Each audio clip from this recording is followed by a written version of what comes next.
Yes, wonderful. Hello, everyone. I'm here with Mark Wingfield, my trainer colleague in Havening. Mark and I think we met at the conference in Ireland 2 years ago. Mark, can it Yeah, be? Yeah. it was. Because I sat down and I didn't realize it was you, to be honest, because you changed your hair and and you introduced yourself and I thought, oh, that's Simone. So Wonderful. I don't remember that. I remember we had a lovely connection, and mm, from that conference, what came? You mentioned that you also would love to train in German, and we mhm. kind of got together, and we're not sure if we did an introduction, but we did a training together in We German, did. and it was lovely to Yeah, just co-train. So that's how we got to know each other. yeah. And 2 years now ago now, Yes. amazingly. Yeah. Yeah. And my idea for this series is as I was in, and I just shared with you, I was in New Zealand, meeting all these beautiful people and also Mhm. having these wonderful connections with my trainer colleagues. I thought there's so much beauty, so much knowledge, so much individual story, why people teach, why Mhm. people bring this beautiful technique called havening into the world. And that was my idea to connect with my trainer colleagues and just listen to their fascination, listen to what's up for them, why are they doing what they're doing, and also maybe you have something in your training that is kind of you point out or that's really Mhm. important to you. So let's take it from here. Absolutely, absolutely. Well, shall I explain how I got into havening because it's a slightly different route from most people's. Um, I have got, as I know you have a background in working in conflict, but I had a leadership and communications background and an interest in martial arts. So again, a form of conflict, and I developed this very niche approach on assertiveness and keeping people at a safe distance and defending yourself if necessary. And when I was doing that work, doing work with organisations, frontline staff who were threatened, abused, I was meeting a lot of traumatized people. And the very experiential nature of the training that I was doing, and I have a prop here to indicate what that would be. So, just for one moment, I'll take on the role of an intimidator. What are you looking at? Eh? What's your problem? Anyway, so that's very mild. That's extremely mild. My body's already reacting to it because it just changes everything. Yeah. So the eyes are really important, but it's the whole physical, what you're saying, what you're doing, how you deliver it physically as well as um,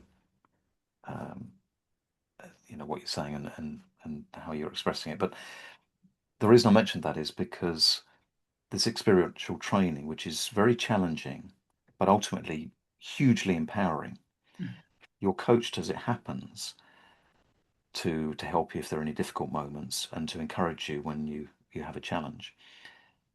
But if you've been traumatized and you've been through something like that previously, you're probably not going to want to come on that course and you won't find it very beneficial because you might feel as though you're going to relive the trauma, which isn't the intention at all. Mhm, mhm, So somebody said to me, "Oh, you ought to do havening, right?" Huh? And that was 2014. And I heard about you don't have to talk about it, whatever your issue is. It's a perfectly natural process. It's very quick. It's very gentle. And I thought that sounds far too good to be true. But I was curious. mhm, And I got in touch with somebody who I'd seen being havened live at a demonstration, who I knew. And she told me that it was absolutely brilliant and that I should talk with Tony, who'd done the demonstration. Tony Burgess, very well known within the havening community, lovely guy. And I spoke to Tony and said, if you think it'll work for your business, come along. So I went along to the training. I was blown away from the very first demonstration. I mhm. thought, wow, did that really just happen? So yeah, I got into it, and it was only a small part of my business at the time, and I that was 2014, so I certified not too long after, and then was doing my main leadership and communications and assertiveness work, and then lockdown happened in Mm. 2020 in the UK, and all of my business died overnight because it was all face to face presentation and demonstration and all that. And I thought, well, what can I do? So Mm. I was still doing Haven, continued to do it all the time, but not a huge amount of it. And I thought, well, maybe that is my way out of this. And that's what I did. And then later I was invited to be a trainer. Um, and I'd helped out the training in Paris in 2015 and helped online German training, the very first one in 2021. And I thought, well, I've been doing training since 1987. I ought to do this. Mm. So anyway, so that's how I made it my primary focus. I still do other things, but it's my primary focus. Can I ask you something? You said Mm. when you saw Tony working with someone, do you remember what did, because so for those people who don't have an idea, I mean, I have an idea what happens, but if you maybe give a little bit, just what was it that so much had an impact on you that you said, hey, this is Mm. this, you mentioned something that blew me away. So what was it exactly? Well, it's a really good question. The lady's name is Patty, and Patty is a certified practitioner. She was on the same course as me, but she'd volunteered to be a demonstration volunteer at the very start.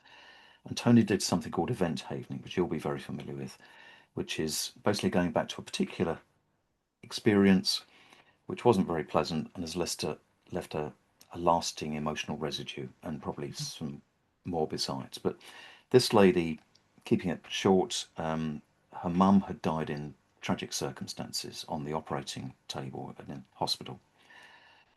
But what was the particularly distressing part for this individual was that that morning before the operation, this lady was a nurse. She was very used to hospitals, very used to clinical procedures, and she was very short with her mum and said, Mum, you're going to be fine. For goodness sake, I've got to go to work. And those are the last words she had with her mum, Mm. who Mhm. unfortunately passed away later that day. Mhm. And the guilt that she held Mhm. for, can't remember exactly what it was, but about 30 years of her last words, the fact that she didn't get to say goodbye to her mum, and it was just an awful, awful experience. And I can't remember exactly how long it took, but it was something like half an hour, 40 minutes as a demonstration. And so Tony did a great job, but I didn't know he had because at the end of the demonstration, there were tears rolling down Patty's cheeks. And I thought, oh, it hasn't worked because she's still upset. That wasn't the case at all because Patty saw the audience sort of, oh, okay, she's crying, hasn't worked. And she said, no, these are tears of joy. I can't believe I'm thinking about my mum and I'm happy doing so. And it was Mm. just, ooh, okay. And I went up to Patty afterwards. I said, so what happened there? She went, I don't know. It's really weird, but it's amazing. And I thought, Mm. oh, okay, I better sit up and listen to what's going on over the next couple of days then. And it was that for me was astonishing. And I try and replicate that every single time in my training. So I Mm. always have a demonstration of event havening when we first start. I bring somebody in from the outside who has nothing to do with the training, so people can just watch it,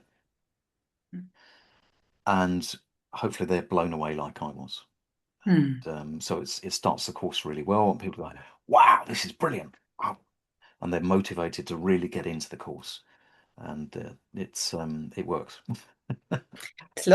I mean, just listening to it, it really touches my heart because I know from, and this was for, maybe we say a little bit about what's actually happening during such a process of Mhm. people. There's something that happened to people which has an impact. Sometimes it is traumatizing. It has an impact. It has an impact on the body, has an impact on the way they look at the world, the way Mhm. they hold things in, as you said, in this case, feelings of guilt and maybe shame and maybe remorse Yeah. and sadness. And very often there's something like, oh, if I only could turn back time and just Mhm. do things differently. And it's holding us up through our, as you said, like in this case, 30 years. It's like Mm. we're with it. It's there very often present every day. So it's impacting our life. And Mhm. what we do with the evening is like we use the touch. In this case, I guess Tony was doing the evening Yeah, he was touch. applying it. Yeah. He was applying it, Mm. doing the evening touch. We can do this in the face, on the arms, or just with our hands. And then what we have this distraction. Some people don't like the term distraction techniques, but it's basically to think of a neutral thing or think of a positive thing while the other person applies the evening touch. And for a few minutes, 10 to 20 minutes, we do this. And the chemistry of the body, of the brain changes. And Yeah. it changes in such a profound way that we kind of take the emotion out of the event and we can think about the event in a complete or feel about the event in a completely different way, as you just said. Yeah. This thinking of it and feeling what was her word? She was tears of joy, just really feeling touched that something so much changed. And the beauty is when we work with such an event, it's actually changed forever. The chemistry Permanent. has Yeah. changed. Yeah. Absolutely. Yeah. And I just love that all the time. We get the opportunity. It's a real privilege to sometimes change people's lives or help them change their lives so fast, but in a really gentle way that Mhm, allows them to access it without having to talk about things, without feeling as though they're going to be put through the mill. mhm, Um, I worked with a veteran, for example, and she was saying her feedback on Havening and the whole experience, and I can't remember the exact words, but she talked about in some other ways that she's sought help, it felt like she's been dragged through a hedge backwards.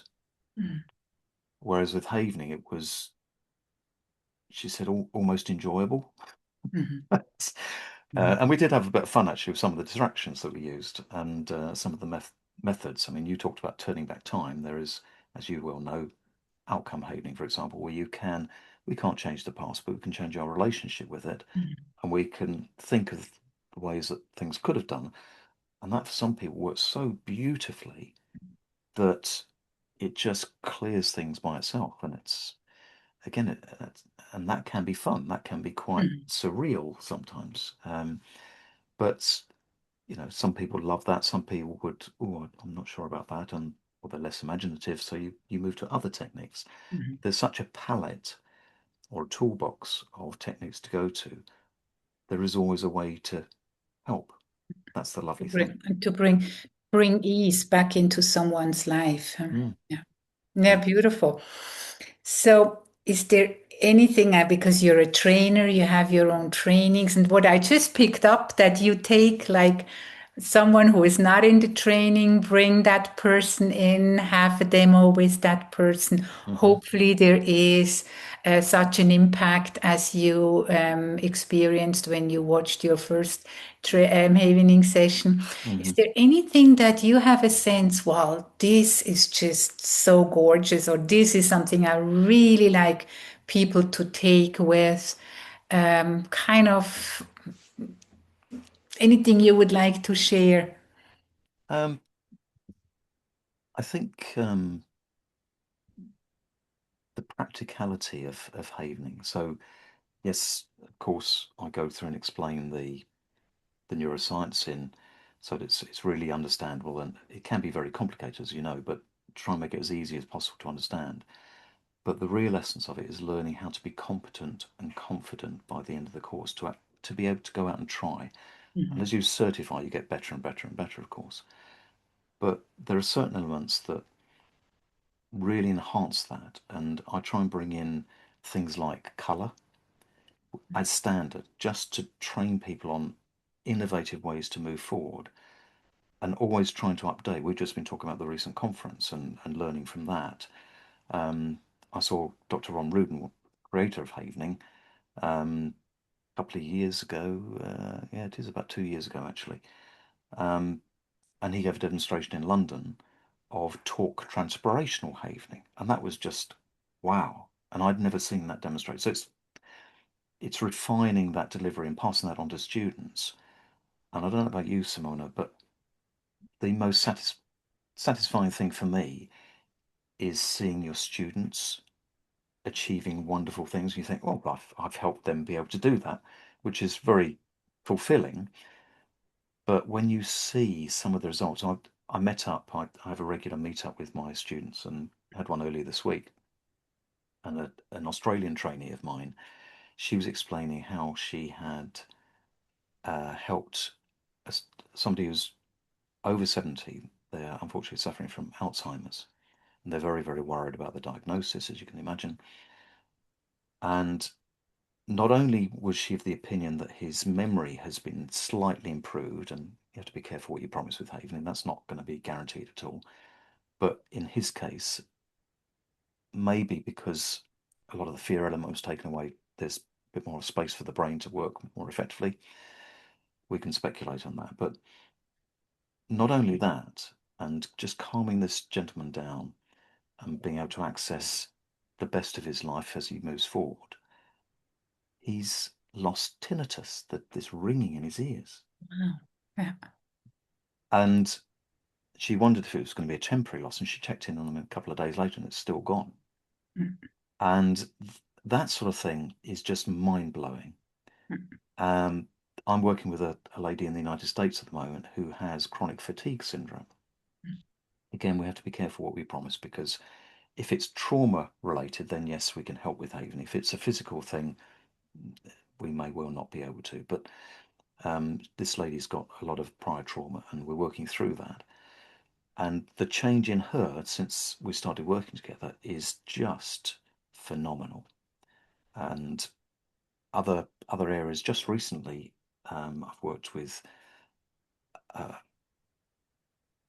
people with other forms of, I mean, Crohn's disease, mm, um, all sorts of different sorts of fibromyalgia issues. Um, so, whilst we primarily focus on the emotional element, the body mind connection is absolutely there, and we make such a big difference sometimes also with, oh, that tightness in my throat that I had when I started, that, oh, it's gone, or the pain in my neck, or my stomach doing somersaults, or whatever it is, that's gone too. Oh, okay. And it's just lovely to see all this, but I try and encapsulate that in trainers. It's all about the client, helping the client move forward. How do you do that the best? How do you communicate best with them? How do you practically work with them so it's gentle but effective? And mm, when do you stop as well?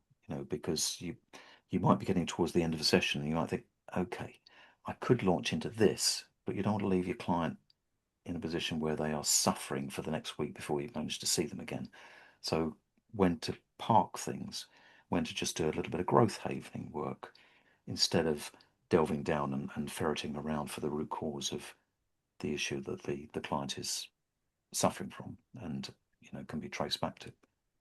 So probably a long-winded way of answering your question, but Well, what I kind of still, it's just lovely. There's something about listening to what's possible.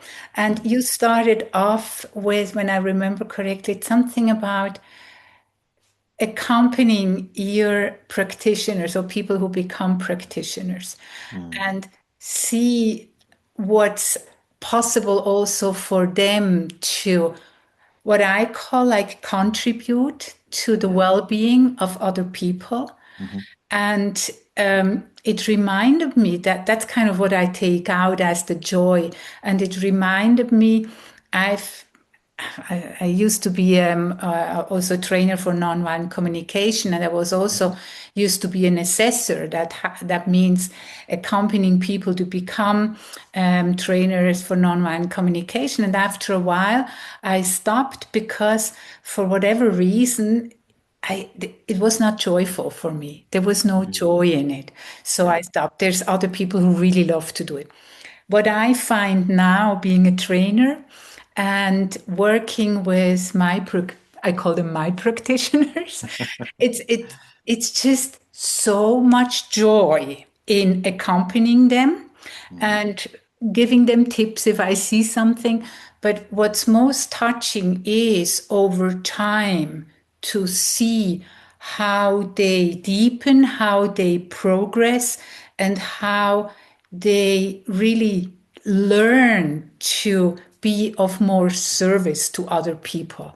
Yeah. And it's also from the stories, and I mean there's not only the practitioner, but there's also the client kind of, and seeing Mm. them in that yeah connection. It's just, I just love going through the protocols. I love reading this. I love Mm. seeing what's happening. So it's really yeah, it fills my heart with joy.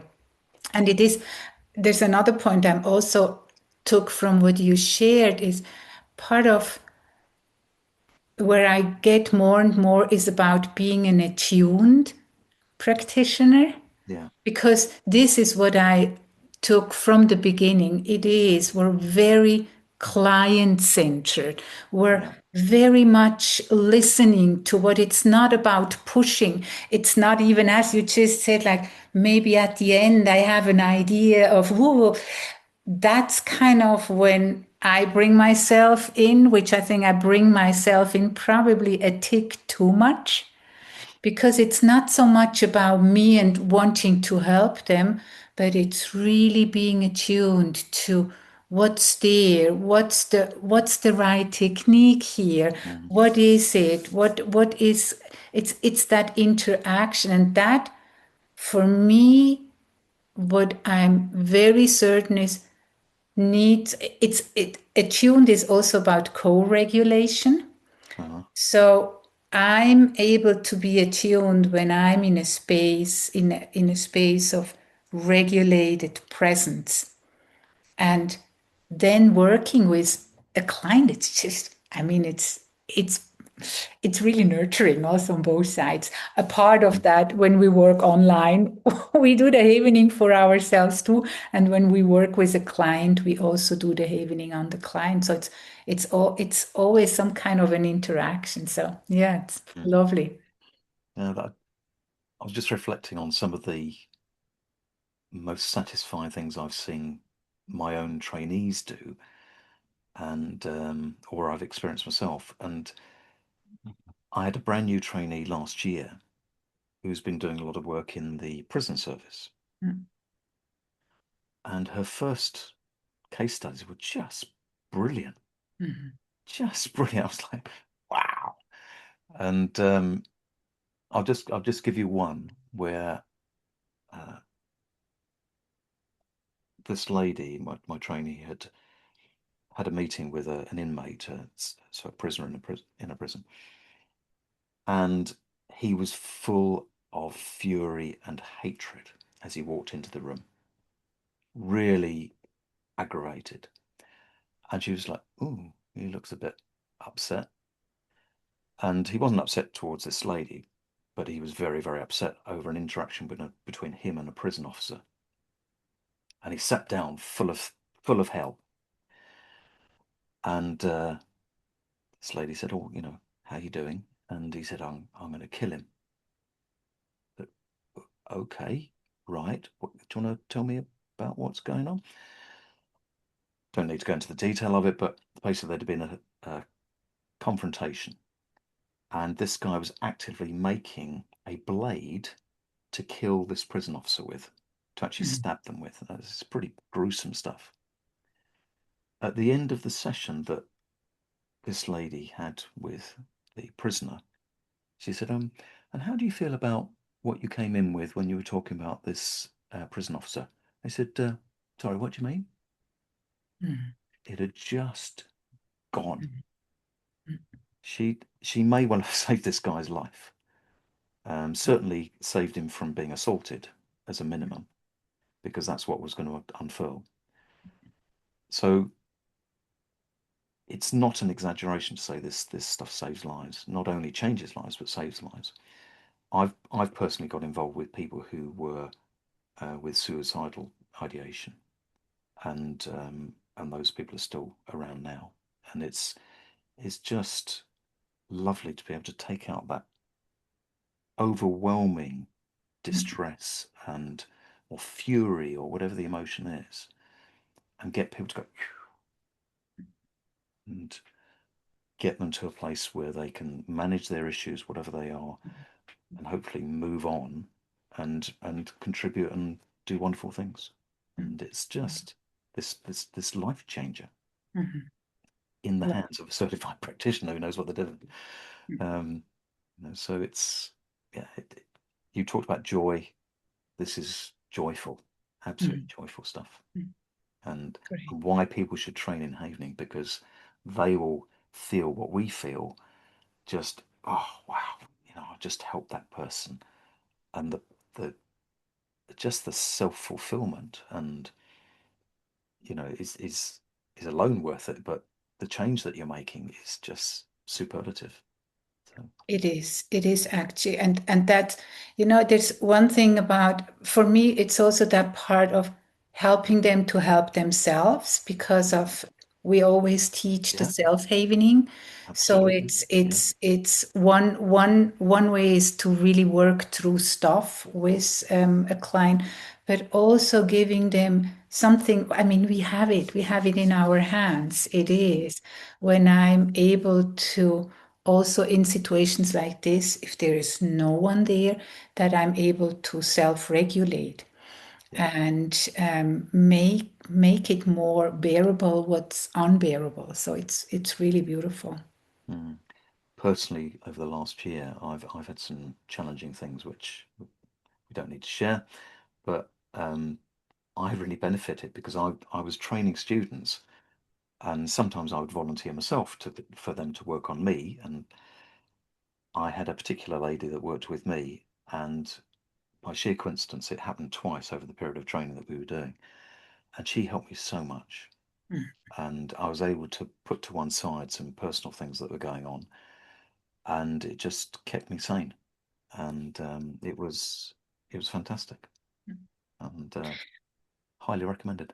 Which reminds me, it came before and it comes back again. There's one technique which I really enjoy, that we don't even have to know what people work on, that it's kind of this content free Hmm. evening, that we can just invite you. Don't even have to tell me what's going on in your life. It's good enough that you think about it for a short period of time.